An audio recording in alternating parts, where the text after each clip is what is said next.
Hello बच्चों, welcome. कैसे हैं आप सब? तो जैसा कि आप जानते हैं, मेरा नाम है प्रशांत और आप और हम मिलकर पढ़ रहे हैं इलेक्ट्रोकेमिस्ट्री। ठीक है जी। तो लास्ट लेक्चर में हमने कहाँ तक कर लिया था? तो हमने इलेक्ट्रोलाइसिस देख लिया था और इलेक्ट्रोलाइसिस में भी क्या क्या देख लिया था? तो aqueous NaCl and molten NaCl का क्या देख लिया था हमने? इलेक्ट्रोलाइसिस देख लिया था। ठीक है जी। तो आज वहां से आगे कंटिन्यू करते हैं। ठीक है जी। तो चलिए स्टार्ट करते हैं। तो आज का हमारा जो टॉपिक है उसका नाम है लॉज ऑफ इलेक्ट्रोलाइसिस। सवाल, सबसे पहले तो किसी भी इलेक्ट्रोलाइसिस के लॉ की हमें जरूरत क्यों पड़ी? ठीक है जी। तो जैसा कि हमने इलेक्ट्रोलाइसिस में लास्ट में देखा था कि इलेक्ट्रोलाइसिस के अंदर क्या होता है कि इलेक्ट्रोड्स के ऊपर कुछ मास डिपॉजिट होता है। किनका? मेटल्स का। ठीक है जी। इलेक्ट्रोड्स के ऊपर क्या होता है? मास डिपॉजिट होता है, यूजुअली कैथोड पे, और किस चीज का? मेटल्स का। ठीक है जी। और दूसरी जगह पे क्या होता है? तो गैसेस लिबरेट होते हैं। एनोड पे गैसेस लिबरेट होती है, कई बार कैथोड पे भी गैसेस लिबरेट होती हैं, बट कई बार क्या होता है? मास डिपॉजिट होता है। तो ये जो मास डिपोजिशन वाला फॉर्मूला था, ये क्या करता था? ये यूज किया जाता था मेटल के आयन से मेटल निकालने के लिए, एक्सट्रैक्शन में। ठीक है जी। मेटल के आयन से मेटल निकालने के लिए ये जो फॉर्मूला है या ये जो तरीका है इलेक्ट्रोलाइसिस का, इसको यूज किया जाता था। अब अगर तरीका है तो हमें ये भी पता करना पड़ेगा कि कितना मास डिपॉजिट होगा। भाई अगर हम इलेक्ट्रोलाइसिस कर रहे हैं तो हमें ये पता होना चाहिए कि अगर हमें कुछ, मान लीजिए कुछ पर्टिकुलर अमाउंट ऑफ मेटल हमें चाहिए, तो उसके लिए हमें ऊपर से कितनी इलेक्ट्रिसिटी देनी पड़ेगी, या कितनी इलेक्ट्रिसिटी से कितना मास बेसिकली डिपॉजिट होगा। ठीक है जी। तो हमें क्या पता करना है मेनली कि कितनी इलेक्ट्रिसिटी देने पे कितना मास डिपॉजिट होगा। ठीक है जी। तो इसका सॉल्यूशन हमारे पास जो है वो निकाला फैराडे ने। ठीक है जी। एक साइंटिस्ट हुए फैराडे, उनने निकाला। ठीक है जी। और उनने क्या दिए? अपने दो लॉज दिए। ठीक है जी। इनको कहते हैं फैराडेज लॉज ऑफ इलेक्ट्रोलाइसिस। ठीक है जी। Faraday's laws of electrolysis, that is दो लॉ होते हैं, that is first law and second law. ठीक है जी। तो बेसिकली हमें क्या देखने, हमें ये दो लॉ पढ़ने और हमें अंदाजा आ जाएगा कि किस हिसाब से या किस तरह से या कितनी इलेक्ट्रिसिटी प्रोवाइड करने पे मेटल डिपॉजिट होता है और कितना डिपॉजिट होता है। ठीक है जी। तो आइए देखते हैं what is the statement of Faraday's first law. तो पहले फर्स्ट लॉ की स्टेटमेंट देख लेते हैं। तो फैराडे ने फर्स्ट लॉ में कहा कि the mass deposited of a metal is directly proportional to charge applied। ठीक है जी। या चार्ज अप्लाइड को हम क्या कह सकते हैं? इलेक्ट्रिसिटी, या चार्ज अप्लाइड को हम क्या कह सकते हैं? Electricity provided. ठीक है जी। चार्ज अप्लाइड की जगह हम भी क्या लिख सकते हैं? तो इलेक्ट्रिसिटी भी लिख सकते हैं। ठीक है जी। इलेक्ट्रिसिटी प्रोवाइडेड, ये भी लिख सकते हैं हम लोग। तो कुछ इस तरह से होता है कि the mass deposited of a metal is directly proportional to charge applied. यानी कि कितना मास डिपॉजिट होगा वो किसके प्रोपोर्शनल, जो मास डिपॉजिट होगा वो किसके डायरेक्टली प्रोपोर्शनल होगा? तो चार्ज के, कि जितना ज्यादा आपने चार्ज लगाया है उतना ही ज्यादा मास डिपॉजिट होगा। आइए देखते हैं इसको एक बार मैथमेटिकल फॉर्म में लिखते हैं कि W विच इज चार्ज या sorry mass deposited is directly proportional to Q। ठीक है जी। Where W is mass of metal deposited and Q is charge, and as we know Q can be written as IT, that is where I is current and T is time। I is current and T is time। ठीक है जी। अब इन सब की unit देख लेते हैं। तो mass deposited, mass of metal gram, charge की कुलाम, ठीक है, करंट की एम्पियर, एंड टाइम की होगी सेकंड। ठीक है जी। ये सब इनकी यूनिट्स हैं। तो अगर हम क्या करेंगे, प्रोपोर्शनैलिटी साइन को हटाएंगे और इक्वल साइन में बदलेंगे इसको, तो क्या लगाना पड़ेगा हमें? बिल्कुल एक प्रोपोर्शनैलिटी कांस्टेंट लगाना पड़ेगा। And here proportionality constant is written as Z, which is called electrochemical equivalent. Electrochemical equivalent. ठीक है जी। अब देखिए जो Z है, सवाल है कि z को हम डिफाइन कैसे करेंगे। तो z को डिफाइन करने का तरीका बहुत आसान है। तो z क्या होगा, z is mass of metal, z is mass of metal deposited when 1 ampere current is applied for 1 second. देखिए, अगर करंट 1 एम्पियर हो जाए, टाइम 1 सेकेंड हो जाए, तो 1 into 1 1 and z equal to किसके आ जाएगा, मास डिपॉजिटेड के। यानी 1 एम्पियर करंट को अगर मैं 1 सेकेंड के लिए अप्लाई करूं, और 1 एम्पियर करंट को 1 सेकेंड के लिए अप्लाई करते हैं, उसी को बोलते हैं 1 कूलाम्ब चार्ज। तो इसकी जगह हम क्या लिख सकते हैं कि 1 कूलाम्ब चार्ज अगर प्रोवाइड किया जाए, ठीक है जी, 1 एम्पियर फॉर 1 सेकेंड की जगह हम क्या लिख सकते हैं, 1 कूलाम्ब चार्ज भी लिख सकते हैं, ठीक है जी। तो कुछ इस तरह से हमारी डेफिनेशन चलती है कि W is equal to ZIT, where Z is the mass of metal deposited when 1 coulomb charge is applied to it और when 1 ampere current is passed through it for 1 second, ठीक है जी। तो इस तरह से ये जो है फैराडे का फर्स्ट लॉ होता है। अब आइए देखते हैं इस लॉ की सिग्निफिकेंस क्या है, किस तरह ये हमें हेल्प कर सकता है क्या निकालने में। तो मेटल्स का मास जो डिपॉजिट होगा किसी भी अमाउंट ऑफ इलेक्ट्रिसिटी से, वो निकालने में, ठीक है जी। सवाल क्या है कि उसके लिए हमें क्या करना पड़ेगा, तो हमें Z की वैल्यू निकालनी पड़ेगी हर एक मेटल के लिए। Z की हमें क्या निकालनी पड़ेगी, वैल्यू निकालनी पड़ेगी। आइए Z की वैल्यू निकालते हैं। तो चलिए सभी के लिए हम Z की वैल्यू निकालने की कोशिश करते हैं, ठीक है जी, कि Z की वैल्यू किस तरह से निकलेगी और अलग अलग मेटल्स के लिए क्या होगी। आइए देखते हैं। अब मान लीजिए हमें पता है, अब हमें जो पता है वो क्या है कि Z क्या है, तो अमाउंट है कब, जब 1 एम्पियर करंट को 1 सेकंड के लिए पास किया जाए, या फिर उसको क्या कह सकते हैं कि 1 कूलाम्ब चार्ज पास किया जाए, ठीक है जी।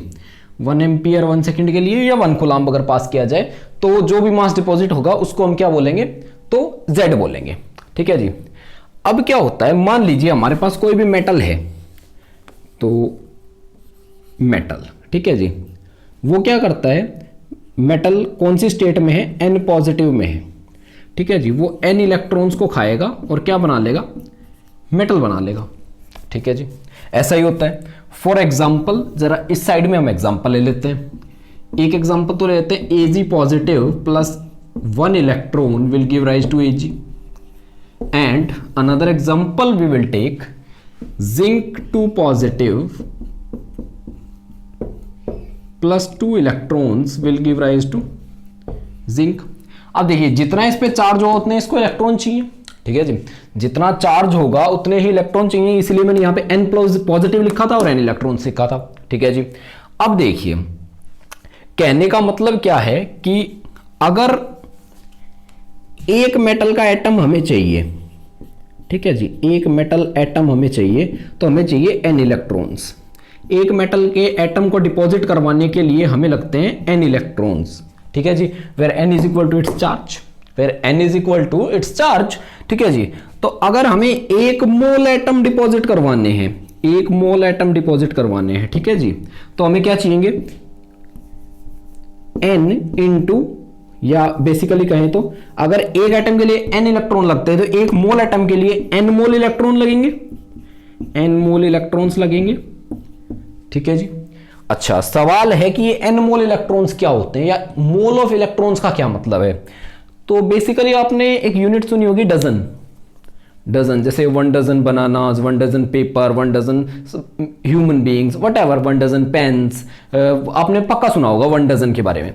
एक डजन का मतलब होता है 12, ठीक है जी, एक डजन का मतलब कितना होता है, 12। सिमिलरली अगर हम 1 मोल को देखें, देखिए 1 मोल का क्या होता है कि इसको कई तरह से रिप्रेजेंट किया जा सकता है, बट अगर नंबर की टर्म्स में देखें तो 1 मोल का मतलब होता है 6.022 इंटू 10⁻23, ठीक है जी। 1 मोल का मतलब क्या होता है कि 6.022 इंटू 10⁻23, ठीक है जी।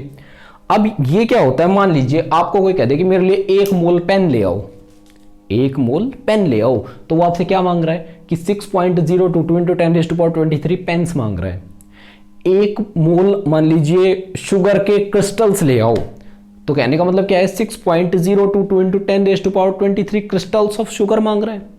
मतलब मोल को अगर नंबर के टर्म्स में देखें तो वो क्या होता है, 6.022 इंटू 10⁻23। तो अगर हम ये कहें कि हमें 1 मोल एटम्स डिपॉजिट करने हैं, 1 मोल एटम डिपॉजिट करने हैं किसी भी चीज के, किसी भी मेटल के, किसी भी मेटल M के, तो हमें क्या चाहिए, n इंटू 6.022 इंटू 10⁻23 क्या चाहिए, इलेक्ट्रॉन्स चाहिए। n मोल का मतलब क्या है, n इंटू 6.022 इंटू 10⁻23, ठीक है जी। n ऑफ दिस, इतने इलेक्ट्रॉन्स हमें चाहिए। सवाल, 1 मोल एटम के लिए अगर इतने इलेक्ट्रॉन चाहिए, बट हमें तो इस तरह का कुछ नहीं चाहिए, हमारे पास तो अब इलेक्ट्रॉन का नंबर आ गया। हमें क्या चाहिए, हमें चाहिए मास और चार्ज में रिलेशन, कि भाई इतना मास डिपॉजिट होगा इतने चार्ज से, ठीक है, इतना मास डिपॉजिट होगा इतने चार्ज से। अब हमें तो ये चाहिए तो हमें क्या करना पड़ेगा, यहां तो हम मोल को बदल लेंगे ग्राम में, मोल को कैसे बदल लेंगे, मास में या ग्राम में। तो 1 मोल का जैसे नंबर के टर्म्स में होता है 6.022 इंटू 10⁻23, वैसे ही मास की टर्म्स में या कहीं ग्राम की टर्म्स में क्या होता है, तो ये होता है मोलर मास के इक्वल। समझ पाए आप, कहने का मतलब क्या है कि 1 मोल एटम का क्या मतलब है कि molar mass of atoms, molar mass of that atom, जो भी एटम हमने ले रखा है। अच्छा, उसके लिए हमें क्या सप्लाई करना पड़ेगा, तो n into 6.022 into 10⁻23 electron. Electron क्या होते हैं, तो इलेक्ट्रॉन हमें पता है चार्ज पार्टिकल होते हैं, और एक इलेक्ट्रॉन पे कितना चार्ज होता है, 1.6 इंटू 10⁻⁻19। तो अगर हमारे पास इलेक्ट्रॉन्स है 6.022 इंटू 10⁻23, अगर इस पूरे को हम, या बेसिकली n इंटू 6.022 इंटू 10⁻23, इस पूरे को हम अगर इलेक्ट्रॉन के चार्ज से मल्टीप्लाई कर दें तो हमें पता लग जाएगा कि टोटल चार्ज कितना चाहिएगा। भाई इतने इलेक्ट्रॉन चाहिए, अगर इसको इलेक्ट्रॉन के चार्ज से मल्टीप्लाई कर दे तो हमें पता लग जाएगा ना कितना चार्ज चाहिए। तो इसको कर देते हैं 1.6 इंटू 10⁻⁻19 कूलाम से, ठीक है जी। तो एक बार यहां पे थोड़ा लिख लेते हैं, ठीक है जी। तो molar mass of the atom, molar mass को रिप्रेजेंट करूं m से, अगर हमें m डिपॉजिट करना है, किसी का भी मोलर मास डिपॉजिट करना है, तो हमें चाहिए n into 6.022 into 10⁻23 into 1.6 into 10⁻, या नीचे लिख लेते हैं इसको, इंटू 1.6 इंटू 10⁻⁻19 कूलाम। इतना चार्ज हमें चाहिए, ठीक है जी। अब क्या है, जरा इसको हम मल्टीप्लाई कर लेते हैं। तो इसको जब हम मल्टीप्लाई करते हैं तो वो आता है n इंटू 96482, ठीक है जी, 96482, that is what, because 96482 is so complex. तो फेराडे ने क्या सोचा कि इस 96482 को थोड़ा चेंज कर देते हैं, तो उसने ये बोल दिया कि भाई कोई भी अगर m मास यानी मोलर मास डिपॉजिट करना है तो आपको n इंटू 96500 कूलाम चार्ज पास करना पड़ेगा, n इंटू 96500 कूलाम चार्ज पास करना पड़ेगा। अब जैसे कि हमारे पास Ag का एग्जांपल है, जो कि Ag positive plus electron will give rise to Ag था हमारे पास एग्जांपल। अब क्या है, अगर Ag का मोलर मास हमें डिपॉजिट करना है तो हमें Ag का चार्ज जो कि n जो कि Ag का चार्ज जो कि 1 है, यहाँ पे 1 इंटू 96500 कूलाम क्या करने पड़ेंगे, प्रोवाइड करने पड़ेंगे, पास करना पड़ेगा। कहने का मतलब molar mass of Ag is equal to n of Ag into 96500। अगर हमें इतना डिपॉजिट करना है, असल में क्या है, इसको हम m नहीं लिखेंगे, बेसिकली ये क्या है, तो ये सब क्या चल रहा है, देखिए कि एक मेटल एटम को n इलेक्ट्रॉन चाहिए थे, तो 1 मोल एटम को डिपॉजिट होने के लिए n मोल इलेक्ट्रॉन चाहिए, तो ये 1 मोल एटम को डिपॉजिट होने के लिए चार्ज रिक्वायर्ड है, यानी कि 1 मोल एटम को डिपॉजिट होने के लिए जो चार्ज रिक्वायर्ड होगा, चार्ज रिक्वायर्ड, ठीक है जी, और मोलर मास ऑफ एटम को डिपॉजिट होने के लिए जो चार्ज रिक्वायर्ड है, ठीक है जी। तो सिमिलरली यहाँ भी मोलर मास के लिए जो चार्ज रिक्वायर्ड है, ठीक है जी। तो इसको मैं यहाँ पे m का क्या मतलब है कि मोलर मास डिपॉजिट करना है तो जो चार्ज रिक्वायर्ड है वो, ठीक है जी। तो MAG को डिपॉजिट करने के लिए हमें चाहिए NAG इंटू 96500 कूलम, ठीक है जी। तो MAG जो होता है वो होता है 108 ग्राम। अगर 108 ग्राम AG को हमें डिपॉजिट करना है तो उसके लिए क्या चाहिए हमें, उसके लिए हमें चाहिए 1 इंटू 96500 कूलम चार्ज चाहिए हमें, ठीक है जी। 108 ग्राम AG को डिपॉजिट करना है तो 1 इंटू 96500 कूलम चार्ज चाहिए। सिमिलरली अगर हम बात करें जिंक की तो 1 mole of zinc requires charge, कितना चार्ज रिक्वायर करेगा तो N इंटू 96500 कूलम, ठीक है जी। 1 मोल को कितना चाहिए, 1 मोल को डिपॉजिट होने के लिए चार्ज कितना चाहिए N इंटू 96500, ठीक है जी। यहां पे 1 मोल ऑफ जिंक को अगर ग्राम में बदले, क्योंकि हमें ग्राम, इधर ग्राम चाहिए इधर कूलम चाहिए, ठीक है जी, इधर ग्राम चाहिए इधर कूलम चाहिए, तो अगर ग्राम में बदले तो ये क्या आएगा, तो m ऑफ जिंक यानी मोलर मास ऑफ जिंक, और उसको कितना चार्ज चाहिए होगा तो n of zinc number of electrons zinc को चाहिए, यानी कि चार्ज ऑन जिंक, यानी कि कितना 2 इंटू 96500 कूलम, और मास ऑफ जिंक कितना होता है तो 65 ग्राम जिंक कितने का चार्ज से डिपॉजिट होगा 2 इंटू 96500 कूलम से, ठीक है जी। अब ये जो 96500 कूलम है, 96500 कूलम, इसको बोलते हैं 1 फैराडे, ठीक है जी, क्योंकि ये फैराडे ने फाइंड आउट किया था इसलिए इसको बोलते हैं 1 फैराडे, ठीक है जी।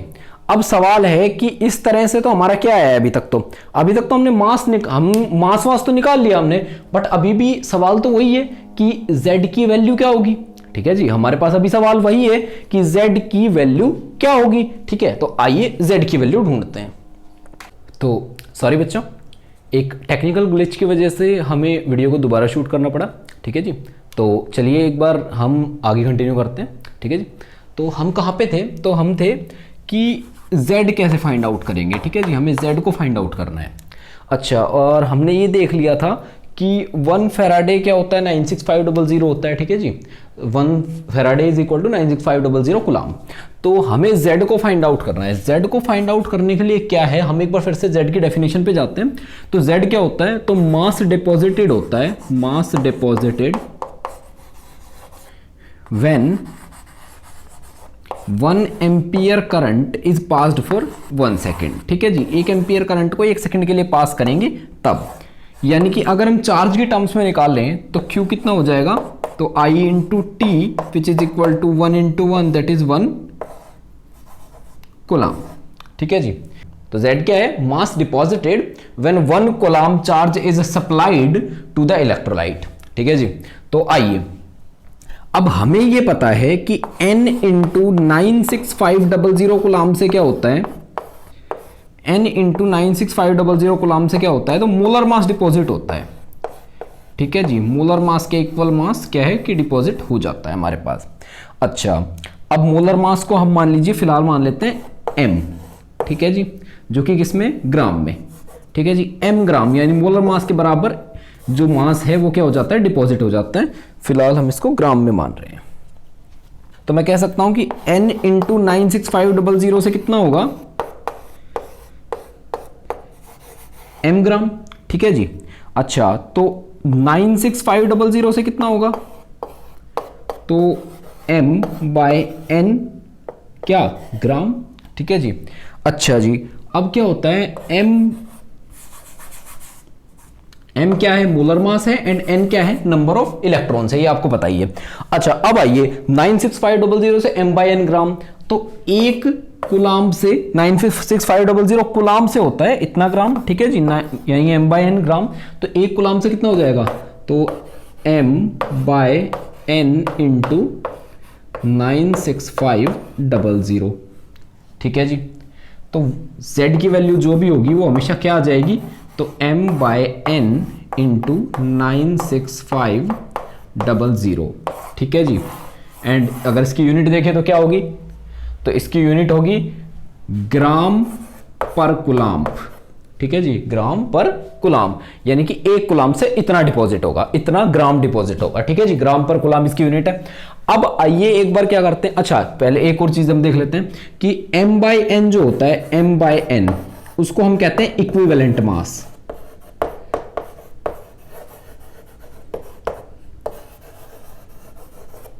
ठीक है जी, m/n को हम कहते हैं इक्विवेलेंट मास। ठीक है जी, ये आपको ध्यान रखना है। अब देखिए, अब जरा हम एक बार वापस से फॉर्मूला में पुट कर लेते हैं। तो हमें पता है कि W यानी कि मास डिपॉजिट इज इक्वल टू होता है Z इंटू आई इंटू टी।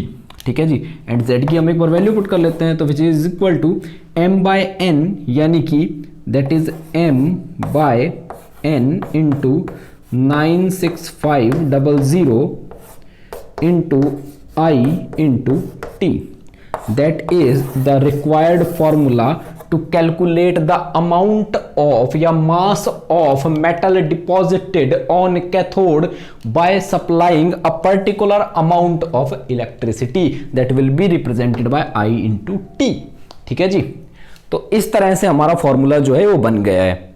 ठीक है जी, तो ये था हमारा फैराडेज फर्स्ट लॉ। अब क्या है, फैराडेज फर्स्ट लॉ पे कुछ क्वेश्चंस बनते हैं, न्यूमेरिकल्स बनते हैं। ठीक है जी, तो न्यूमेरिकल्स जो हमारे हैं वो हम करेंगे नेक्स्ट लेक्चर में। ठीक है जी, न्यूमेरिकल्स हमारे कब करेंगे, नेक्स्ट लेक्चर में। उससे पहले हम एक बार क्या डिस्कस कर लेते हैं, तो फैराडेज सेकंड लॉ को डिस्कस कर लेते हैं।